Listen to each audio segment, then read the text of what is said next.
আসসালামু আলাইকুম। গণঅভ্যুত্থানের পর যে পরিবর্তিত রাজনৈতিক প্রেক্ষাপট, সেই প্রেক্ষাপটে বিভিন্ন সেক্টর এখন প্রশ্নের মুখে পড়েছে। গণমাধ্যম কর্মী হিসাবে আমিও আসলে সেই পরিস্থিতির মধ্যেই আছি, তবে ভিন্নভাবে। অনেকে আমাকে বলছেন যে, "আপনি ভিকটিম, আপনি কথা বলেন। গণমাধ্যম যাতে আর ভুল না করতে পারে, গণমাধ্যমকে সঠিক পথে পরিচালিত করার ব্যাপারে আপনি উদ্যোগী হন। আপনি কোনো টেলিভিশন চ্যানেলে আবার যোগ দিন।" আমি বলেছি যে আমার লড়াইটা ছিল বাংলাদেশে গণতন্ত্র প্রতিষ্ঠা করা, বাংলাদেশের মানুষের অধিকার প্রতিষ্ঠা করা এবং গণমাধ্যম যাতে স্বাধীনভাবে কথা বলতে পারে, মুক্তভাবে কথা বলতে পারে, সেই লড়াইটা আমার আগেও ছিল। গত ১.৫-২ বছর ৩ বছর ধরে ধারাবাহিকভাবে করে গেছি। তার আগেও করেছি একটি নিরপেক্ষ নির্বাচনের জন্য, একটি সুষ্ঠু ভোটের জন্য এবং গণমাধ্যমের স্বাধীনতার জন্য। আমার এই লড়াইটা ভবিষ্যতেও থাকবে। আমি এই পরিবর্তিত রাজনৈতিক পরিস্থিতির কোনো সুযোগ নিতে চাই না, যাতে কেউ বলতে না পারে যে যেহেতু আওয়ামী লীগ সরকারের পতন ঘটেছে, আমি এখন বিএনপির পক্ষে বা এই অভ্যুত্থানের পক্ষের কোনো গোষ্ঠীর কাছ থেকে আমি একটা সুবিধা নিলাম। অর্থাৎ আমিও সুবিধার জন্য এতদিন বিরোধিতা করেছি। অন্তত এটি প্রমাণ করার জন্য যে না, আমি কোনো সুবিধার জন্য লড়াই করিনি। আমি লড়াই করেছি সত্যিকার অর্থে বাংলাদেশের একটি গণতান্ত্রিক শাসন ব্যবস্থার জন্য, যেখানে মুক্ত ভোট থাকবে, মানুষ স্বাধীনভাবে ভোট দিতে পারবে, গণমাধ্যম কর্মীরা কথা বলতে পারবে, মানুষ মুক্তভাবে তার মত বিনিময় করতে পারবে। তো এটা ক্লিয়ার।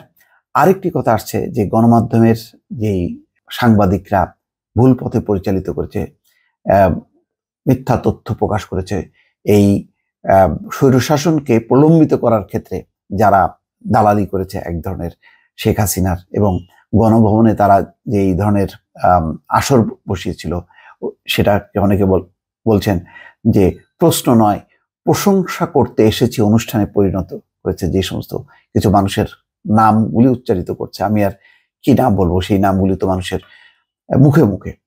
তো যাই হোক, তাদের ব্যাপারে আপনি কথা বলেন। আমি বললাম যে তাদের ব্যাপারে কি কথা বলবো, তারা তো নিজে থেকেই এখন পালিয়ে গেছে। একজন আমার পরিচিত অত্যন্ত, তিনি দেখলাম যে কি আখাউড়া সীমান্ত দিয়ে যাওয়ার চেষ্টা করেছে, কিন্তু ইমিগ্রেশন তাকে ফেরত পাঠিয়েছে। অন্যান্য কেউই, যাদের নাম আপনাদের মুখে মুখে, তারা কেউ কিন্তু এখন নেই, কর্মস্থলে নেই, তাদের নিজেদের বাসা বাড়িতে নেই।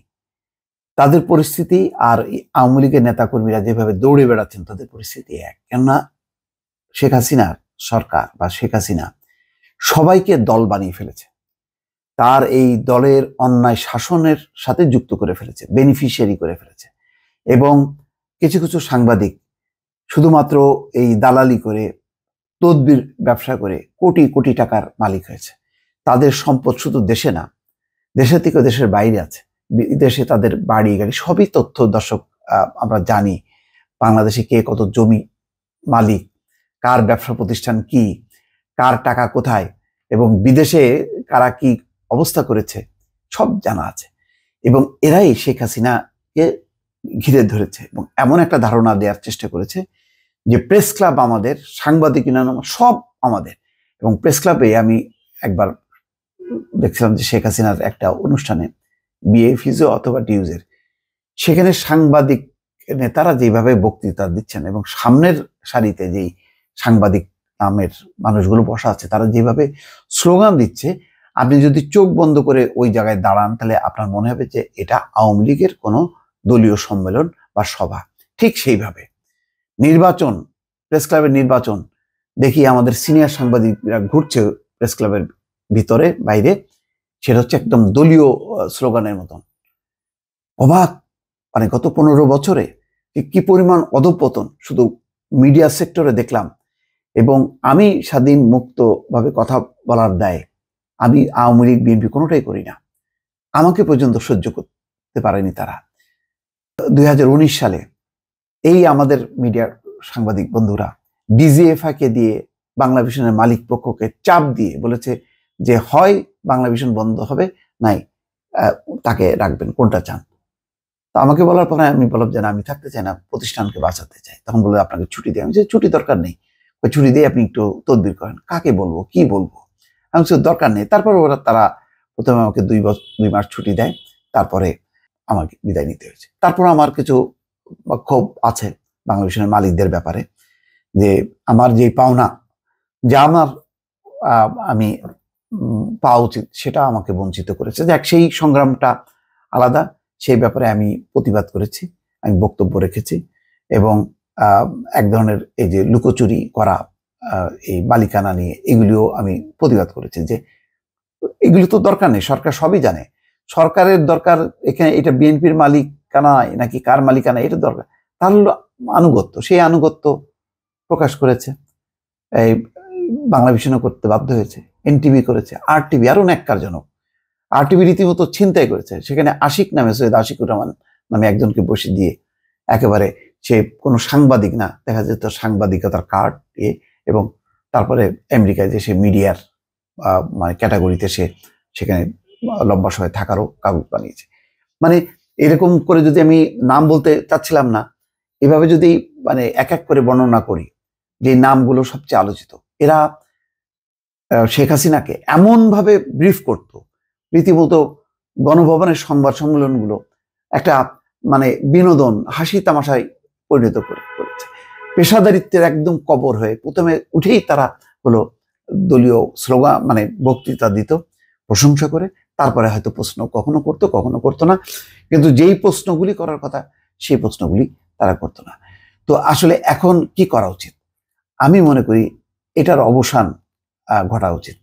মানুষ এতই বিক্ষুব্ধ হয়ে তারা কোনো গণমাধ্যমের চ্যানেলে তারা হামলা করেছে, তছনছ করেছে।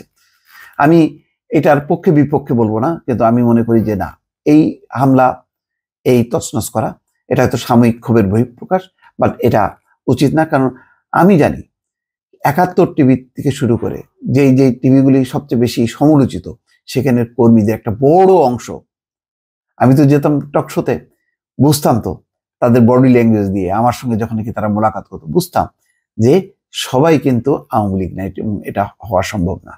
তারা মনে করেছিল না যে সেনাবাহিনী মানে তার দলের সব, মানে তাদের রিক্রুটমেন্ট আজকে আছাড় দিয়ে যে ছবিগুলি ভেঙেছে কারা, তারপরে বঙ্গবন্ধুর ছবি বা মূর্তি, শেখ হাসিনার সেই মুরালগুলো, এগুলি ভাঙলো কারা? তারাই ভেঙেছে। এইভাবে জোর করে, ভয় দিয়ে, সে তো চুপ থাকে সত্য, কিন্তু সে তো মন থেকে সে আওয়ামী লীগ হয় না। শেখ হাসিনা চেয়েছে একটা ভয়ের পরিবেশ দিয়ে তার দল করুক আর না করুক, যাতে চুপ থাকে, এবং একটা দৃশ্যত যে একটা ভয় থাকবে, সবাই চুপ থাকবে, আর সে তার মতন করে শাসন করে যাবে। যখন নাকি কোনো রাষ্ট্রীয় সফরে যেত, কিছু পরিচিত মুখ আমাদের গণমাধ্যমের, তাদেরকে সহ প্লেন ভরে ভরে নিয়ে যেত।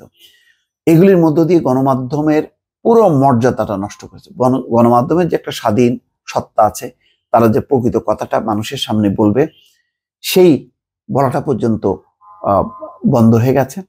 কোনো গণমাধ্যম, বিশেষ করে নির্বাচন, গুরুত্বপূর্ণ ইস্যুতে তারা তখন একযোগে বাংলাদেশ টেলিভিশনের মতন ভূমিকায় অবতীর্ণ হতো। এই যে জালিয়াতি নির্বাচন, 3টি নির্বাচনে দেখেন, প্রতিটা নির্বাচনের সময় গণমাধ্যমের চেহারা হঠাৎ করে পাল্টে যায়, আর বাকি সময়টা আবার তারা কিছু সোশ্যাল ইস্যু নিয়ে, ক্ষোভ বিক্ষোভ নিয়ে তখন তারা কথা বলে। এবং মানে আমাকে টকশোতে আমাকে ডাকবে, কিন্তু আমি কোথাও চাকরি করতে পারবো না, আমার রুজি থাকবে না। বাংলাদেশের চ্যানেল তো দূরের কথা, একটা অনলাইন নিবন্ধিত অনলাইনে পর্যন্ত আমার চাকরি নিষিদ্ধ ছিল। ফলে আমার এই ভয়েস বাংলা নিয়ে আপনাদের সামনে হাজির হওয়া ছাড়া আমার কোনো উপায় ছিল না বেঁচে থাকা। এটা নিয়ে আমি টিকে ছিলাম। আপনাদের কাছে কৃতজ্ঞ যে আপনারা প্রচুর পরিমাণে এটা দেখেছেন, যার ফলে আমার আর্নিং হয়েছে, আমি টিকে থাকতে পেরেছি। এবং এই 1.5-2 বছর ধরে একটা আমার জীবনটা একদম মানে দুর্বিষহ অবস্থা ছিল, আমাকে অধিকাংশ সময় দেশের বাইরে থাকতে হয়েছে এদের কারণে। কারণ প্রতি মুহূর্তে আমি ভয়ের মধ্যে থাকতাম যে কোনো সময় আমাকে হয়তো তারা পিক করতো এবং আমার চ্যানেলটা হয়তো বন্ধ করে দিত। আমি জেলের ভয় পেতাম না, মামলার ভয় পেতাম না, ভয় পেতাম যে আমার এই চ্যানেলটা যদি বন্ধ হয়ে যায়, তাহলে তো আমি চ্যানেলের এই বক্তব্য নিয়ে যে মানুষকে উদ্বুদ্ধ করব, কোনটা সত্য কোনটা মিথ্যা সেটা তো বলতে পারবো না। এমনকি যখন নাকি আমাকে বাংলা ভিশন থেকে 2019 সালে আমাকে বিদায় নিতে হয়েছে বা আমাকে বিদায় করা হয়, তখন অনেকগুলো টেলিভিশনও আমাকে ডাকতো না, ডাকার সাহস পেত না। তো আমার এমনকি আমার পরিচিত বন্ধু বান্ধবরা পর্যন্ত আমাকে ফোন করে, কেউ একজন দুজন বাদে, আমি সবার কথা বলবো না, এটা যে একটা অন্যায় করা হলো এই কথাটা কেউ বললো না। আমার হাতের গড়া রিপোর্টার্স ইউনিটি, যার আমি ফাউন্ডার জেনারেল সেক্রেটারি, সেই প্রতিষ্ঠান সহ কোনো সাংবাদিক একটা বিবৃতি পর্যন্ত দিল না যে একজন সিনিয়র সাংবাদিক তাকে কেন কি কারণে বের হয়ে যেতে হলো, সেই কৈফিয়তটা তারা গণমাধ্যমের কাছে জানতে চাইলো না। কারণ তারা জানে যে ডিজিএফআই কে দিয়ে, ডিজিএফআই কাকে দিয়ে ফোন করিয়ে আমাদের চেয়ারম্যানকে দিয়ে প্রেশারাইজ করা হয়েছে, তো তারা সবাই জানে, যার জন্য চুপ থাকছে। কেননা এই ডিজিএফআই মিডিয়া উইং এর সঙ্গে এরা দফায় দফায় মিটিং করতো, এবং এমন অবস্থা দেশে কোনো সামরিক শাসন না, কিন্তু পুরো মিডিয়াটা ছিল এই ডিজিএফআই নিয়ন্ত্রিত, ডিজিএফআই পরিচালনা করতো। এবং এইটা, এই যে 1/11-এর সময় যে শুরু হলো যে কালচারটা, সেই কালচারটা অব্যাহত থাকলো। এবং আমাদের কোনো মিডিয়ার এই বাঘা বাঘা সাংবাদিকরা, তাদের কোনো সে নেই, তাদের কোনো আপত্তি নেই। তারা ইচ্ছে মতন মিডিয়া ডিজিএফআইকে ব্যবহার করে আওয়ামী লীগ তালিকা পাঠাতো, এবং তারপরে তার চাকরি হতো না। প্রেস ক্লাবে আমি দেখেছি যে একদিকে যারা বিরোধী মতে, তাদের কারোরই কোনো চাকরি নেই, অধিকাংশই হচ্ছে বেকার, আর এক অংশ হচ্ছে তাদের মানে জেল্লাকে, তাদের মানে চর্বি এবং জেল্লা, তাদের বৃত্ত বৈভব, দেশে বিদেশে তাদের আসা যাওয়া, ও মাই গড। মানে এটা একটা, মানে মিডিয়া এত গণঅধিকৃত, মানুষের এত ঘৃণার অংশ হলো দিনে দিনে। এবং তারপরে টেলিভিশনের টকশোগুলোতে তো তাদের স্বরূপগুলো প্রকাশ পেত, যখন নাকি তারা মানে উলঙ্গভাবে সাপোর্ট করতো এই নির্বাচনের, অর্থাৎ একটা সুষ্ঠু নিরপেক্ষ নির্বাচনের ব্যাপারে, যে সবার অংশগ্রহণে একটা নির্বাচন, যেটা মার্কিন যুক্তরাষ্ট্র বারবার বলছে পশ্চিমারা যে আমাদের গণতন্ত্র তাদের সাথে মেলে, এই পক্ষে যে সোচ্চার একটা ভূমিকা রাখবে আমাদের মিডিয়া ব্যক্তিত্বরা, তারা কিন্তু কেউ রাখেনি। বরং তারা ওই এত বড় একটা জেনোসাইড হওয়ার পর, গণহত্যার পরে, এতে গণভবনে যে বলে যে শেখ হাসিনার সঙ্গে সাংবাদিকরা আছে, এইটা বলার পর এই সাংবাদিকদের ব্যাপারে এবং তাদের মুখগুলো, তারপর একটা গ্রুপ ছবিতে তাদের যে গ্রুপ ছবিটা দেখা যাচ্ছে, এদের প্রতি মানুষের, সাধারণ মানুষের কোনো শ্রদ্ধা, সম্মান, ভক্তি থাকবে? থাকবে না। আজকে আমি যদি এখন যে সরকার আসবে, এই সরকার যদি অন্যায় করে বা পরবর্তী সরকার অন্যায় করতে থাকে, সেখানে যদি আমি প্রতিবাদ না করি, তার সমালোচনা যদি না করি, তো আমাকে কেউ ভালো বলবে? বলবে না। তা আমি কেন করব? আমি যদি মানে অন্যায় সত্য যদি আমি সাপোর্ট করি, তার মানে হচ্ছে যে আমি সুবিধাভোগী। আমাকে কি জনগণ সম্মান করবে? সম্মান করবে না। জনগণ সব সময় চায় যে সাংবাদিকরা যাতে প্রকৃত সত্য কথা বলে, তাদের কোনো দল থাকবে না, তাদের কোনো সরকার থাকবে না, সরকার ভালো করবে, এটাই স্বাভাবিক। যদি খারাপ কিছু করে, অন্যায় কিছু করে, ভুল ত্রুটি করে, সেই ভুল ত্রুটিগুলি সামনে তুলে আনা, তার প্রতিবাদ করা, যাতে সরকার একটা চাপের মধ্যে পড়ে এবং সে ভুল সংশোধনের সুযোগ করে। কিন্তু শেখ হাসিনাকে এই যে একের পর এক তার যে ভুল, সেই ভুলগুলো ধরানোর ক্ষেত্রে গণমাধ্যমের যারা এই রাজত্ব করেছে, সুবিধা নিয়েছে, কোটি কোটি টাকার যারা মালিক হয়েছে, তারা কখনো বলেছে যে এগুলি ঠিক হচ্ছে না? না, এগুলি বলার মতন তাদের নেই। বরং তারা কখনো কখনো দলীয় কর্মীদের থেকেও তারা ন্যাক্কারজনক ভূমিকা পালন করেছে। ফলে আজকে তাদের এই যে পালিয়ে যাওয়া, পালিয়ে থাকা, এইগুলি হচ্ছে তাদের একটা পরিণতি। এর জন্য আফসোস হয়, দুঃখ হয়, কিন্তু সত্যি কথা বলতে এটার বিরুদ্ধে বলা, এটা আমার পক্ষে সম্ভব না। আমি তবে আবার বলি, সাধারণ গণমাধ্যমে যত সাধারণ কর্মী আছে, আমি কর্মীদের পক্ষে আছি, তাদের অধিকারের পক্ষে থাকবো। কিন্তু গণমাধ্যমকে যারা চরমভাবে একটা স্বৈর শাসনের পক্ষে ব্যবহার করেছে যারা, তাদের আসলে সত্যিকার অর্থে ক্ষমা নেই। এবং তাদের মানে আসলে মানে পরিণতি হওয়া উচিত তাদের এই পেশা থেকে চলে যাওয়া। কেন, যথেষ্ট পরিমাণ টাকা পয়সা তারা বানিয়েছে, তারা বাকি জীবনটা সুখে শান্তিতে থাকুক। কিন্তু অনৈতিক একটি শাসন ব্যবস্থার সঙ্গে আপোষ করে কখনো তার সুযোগ নিয়ে অন্য সরকার বা দলের সমালোচনা করার অধিকার নেই। সমালোচনা করার অধিকার আমার আছে, কারণ আমি সমালোচনা করেছি, আগামীতেও যদি কোনো ভুল ত্রুটি হয় আমি করব। কিন্তু যারা সুবিধা নিয়েছে, সুবিধা নিয়ে টাকা পয়সা বানিয়েছে, তারা এখন ওই মানে বিদেশে যে ইউটিউব চ্যানেল খুলে সরকারের সমালোচনা করবে, পরবর্তী সরকারের এটা হলো কেন, ওইটা হলো কেন। না, তুমি তো করোনি। তুমি নিজে যখন নাকি আগে সমালোচনা করোনি, তুমি পরের সমালোচনা কেন করবা? এটা হচ্ছে আমার বক্তব্য। সুতরাং এই উচ্ছিষ্টরা মানে এই গণমাধ্যম থেকে যত দ্রুত বিদায় নিয়ে তারা অন্য পেশায় যাবে, এটাই ভালো। দর্শক নিশ্চয়ই বুঝতে পারছেন, ক্লিয়ার। আমি গণমাধ্যম কর্মী হিসেবে এই দায় নিয়ে আমি এই প্রতিবাদটা করছি এবং এই বক্তব্যটা রাখলাম। ভালো থাকবেন। আল্লাহ হাফেজ।